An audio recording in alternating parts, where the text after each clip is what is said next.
آپ سبھی ناظرین کو روہیل وائس چینل میں دل کی گہرائیوں سے خوش آمدید اور خلوص بھرا سلام۔ ناظرین، آج آپ کی خدمت میں جو واقعہ بیان کرنے جا رہا ہوں، یہ سن کر آپ کے پیروں تلے زمین نکل جائے گی۔ یہ کوئی من گھڑت یا فرضی کہانی نہیں بلکہ ایک سچا واقعہ ہے۔ کہتے ہیں کہ جب انسان کی عقل پر پردہ پڑ جاتا ہے، جب انسان کی غیرت ختم ہو جاتی ہے، جب انسان کی شرم و حیا مٹ جاتی ہے، تو انسان وہ کچھ کر گزرتا ہے جس کا ہم سوچ بھی نہیں سکتے۔ تو آئیے بڑھتے ہیں آج کے واقعے کی طرف۔ علامہ ابن جوزی اپنی کتاب ذی الحوی میں لکھتے ہیں، ابن نجی نے ایک بااعتماد دوست کا واقعہ بیان کیا ہے کہ ایک رات میں نے خواب میں دیکھا، میرے گھر کے قریب جو قبرستان ہے، اس قبرستان کے مردے اپنی اپنی قبروں سے نکلے ہیں اور ایک جگہ اکٹھے ہو رہے ہیں، حتیٰ کہ تمام اہل قبور ایک جگہ اکٹھے ہو گئے اور وہ ایک جگہ جمع ہو گئے۔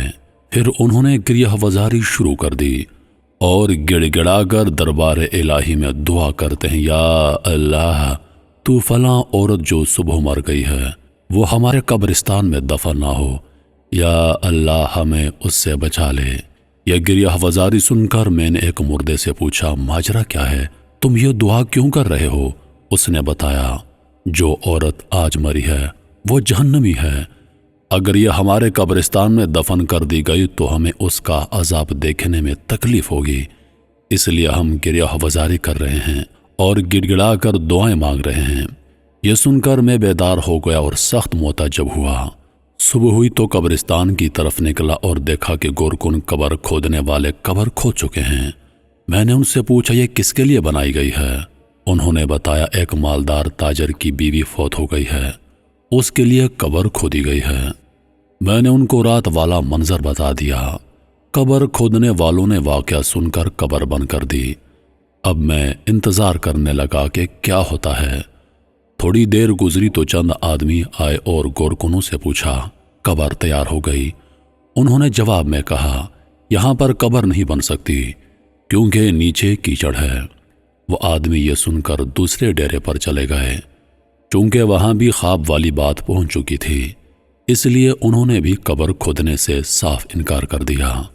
پھر وہاں سے وہ آدمی کسی دوسرے قبرستان گئے اور وہاں قبر بنوائی۔ پھر میں جنازے کی آمد کا انتظار کرنے لگا۔ اچانک شور اٹھا، جنازہ آ رہا ہے۔ میں بھی جنازے کے ساتھ ہو گیا۔ مجھے بتایا گیا کہ یہ اس عورت کا بیٹا ہے، اس کی اور اس کے باپ کی تعزیت کی جا رہی تھی۔ جب مجھے دفن کر دی گئی تو میں ان دونوں کے قریب گیا اور کہا، میں نے رات کو ایک خواب دیکھا ہے، اگر اجازت ہو تو بیان کر دوں۔ یہ سن کر باپ نے یعنی مرنے والے کے خامند نے کہا، مجھے خواب سننے کی ضرورت نہیں۔ لیکن لڑکے نے کہا، سنائیے۔ میں اسے تخلیہ میں لے گیا اور خواب بیان کر دیا۔ پھر اسے کہا، مجھے چاہیے کہ تو اس بات کی تفتیش کرے اور وجہ معلوم کرے کہ کیوں قبر والوں نے گڑ گڑا کر دعائیں کی ہیں۔ اس نوجوان نے کہا، اور تو مجھے معلوم نہیں، مگر اتنا جانتا ہوں کہ میری ماں شراب نوشی کرتی تھی اور گانے سنتی تھی، نیز دیگر عورتوں پر بہتان لگایا کرتی تھی، مگر یہ کام اتنے سنگین نہیں کہ یہاں تک بات پہنچ جائے کہ مردے بھی دعائیں کریں کہ یہ ہم میں دفن نہ ہو۔ ہمارے ہاں گھر کی ایک بوڑھی عورت ہے جس کی عمر 99 سال ہے، وہ میری ماں کی دایا اور خدمتگار تھی۔ اگر آپ چاہیں تو چلیں، چل کر اس سے پوچھیں، شاید وہ میری ماں کا کردار جانتی ہو۔ پھر ہم دونوں اس نوجوان کے گھر گئے۔ اس نوجوان نے مجھے ایک بالا خانے میں داخل کر دیا۔ وہاں معمر خاتون بیٹھی تھی۔ اس نوجوان نے بڑھیا کو میری طرف متوجہ کیا۔ میں نے خواب بیان کر کے پوچھا، ماں کیا تیرے پاس کچھ معلومات ہیں؟ یہ سن کر بڑھیا نے کہا، میں اللہ سے دعا کرتی ہوں کہ وہ اسے بخش دے، وہ عورت بہت زیادہ بدکار تھی۔ اس پر نوجوان نے بڑھیا سے پوچھا، کیا میری ماں شراب نوشی، گانا سننے اور عورتوں پر بہتان لگانے کے سوا بھی کوئی گناہ کرتی تھی؟ بڑھیا نے کہا، اگر بیٹا تو برا نہ مانے تو میں بتا دیتی ہوں، کیونکہ اس آدمی نے جو خواب بیان کیا ہے یہ تیری ماں کے گناہوں کے سامنے معمولی ہے۔ یہ سن کر نوجوان نے کہا، میں چاہتا ہوں کہ تو ہمیں بتائے تاکہ ہم ایسے کردار سے بچ جائیں اور عبرت حاصل کریں۔ یہ سن کر بڑھیا رونے لگی۔ خدا تعالیٰ جانتا ہے کہ میں کئی سال سے توبہ کر چکی ہوں اور مجھے امید تھی کہ تیری ماں بھی توبہ کر لے گی، مگر اس نے توبہ نہیں کی۔ اب میں تمہیں 3 کارنامے تیری ماں کے سناتی ہوں۔ تو اس بڑھیا نے اس عورت کے لڑکے کو مخاطب کر کے کہا، تیری ماں بہت بڑی بدکار تھی۔ ہر دن 1-2 نوجوان اس کے گھر آتے جن سے وہ اپنی خواہش پوری کرتی، اور تیرا باپ بازار میں کام کرتا۔ پھر تو جب جوانی کو پہنچا تو تو نہایت وجیح نوجوان تھا۔ میں دیکھا کرتی تھی کہ تیری ماں تیری طرف شہوت کی نظر سے دیکھا کرتی تھی، حتیٰ کہ ایک دن تیری ماں نے مجھے کہہ دیا کہ میں اپنے بیٹے پر فریفتہ ہو گئی ہوں، لہٰذا کسی طریقے سے اس کو میری طرف راغب کر۔ میں نے سن کر تیری ماں سے کہا، بیٹی یہاں تک کیوں جاتی ہے؟ تیرے لیے اور بہت سارے نوجوان ہیں جن سے تو اپنی خواہش پوری کرا سکتی ہے، لہٰذا بیٹی تو اللہ سے ڈر اور اس ارادے سے باز آ۔ تیری ماں کہتی تھی، نہیں، مجھے اس کے سوا صبر نہیں۔ تو میں نے تیری ماں سے پوچھا، تو اس مقصد میں کیسے کامیاب ہو سکتی ہے؟ حالانکہ تیرا بیٹا ابھی 9 عمر ہے، تو خواہ بدنام ہوگی، لہٰذا خدا کے لیے اس ارادے سے باز آ جا۔ تیری ماں نے مجھ سے کہا، ماں تو میری مدد کرے تو میں کامیاب ہو سکتی ہوں۔ میں نے پوچھا، کیا کیا جائے؟ تیری ماں نے کہا، فلاں گلی کے مکان میں ایک عرضی نویس ہے، وہ رکے خط لکھ کر مردوں کو عورتوں سے ملاپ کرواتا ہے اور اجرت لیتا ہے، تو اس کو کہو کہ وہ میرے بیٹے کو تحریر لکھے اور نام لیے بغیر کہے کہ ایک دوشیزہ تجھ سے عشق کی حد تک محبت کرتی ہے، وہ تجھ سے فلاں جگہ فلاں وقت ملاپ چاہتی ہے۔ اس بوڑھی عورت نے کہا، میں نے ایسا ہی کیا، اور جب تجھے میں نے وہ خط دیا تو بھی فریفتہ ہو گیا اور تو نے لکھ دیا کہ مجھے منظور ہے، فلاں وقت میں آ جاؤں گا۔ تو میں نے تیری ماں کو وہ خط لا کر دے دیا۔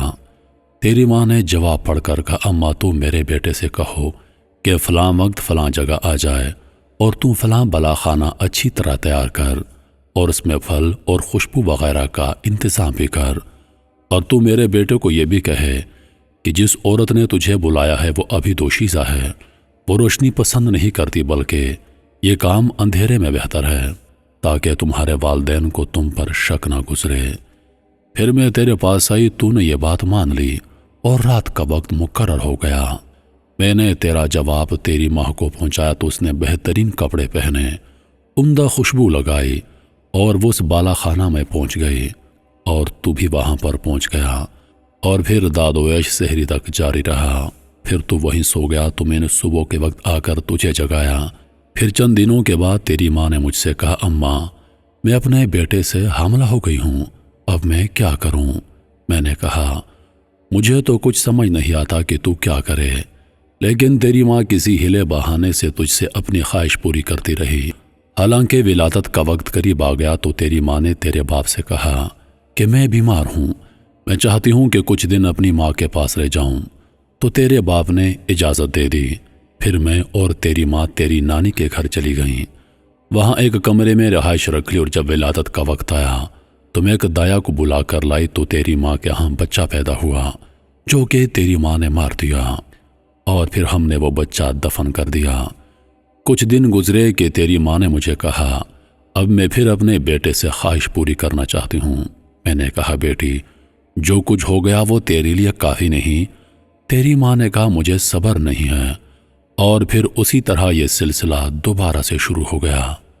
پھر جب وہ بڑھیا دوسرا واقعہ سنانے لگی تو اس عورت کے بیٹے نے یہ کہہ کر بات ختم کر دی، اماں بس کرو، اتنا ہی کافی ہے، اللہ تعالیٰ میری ماں پر لعنت کرے اور ساتھ تجھ پر بھی لعنت ہو۔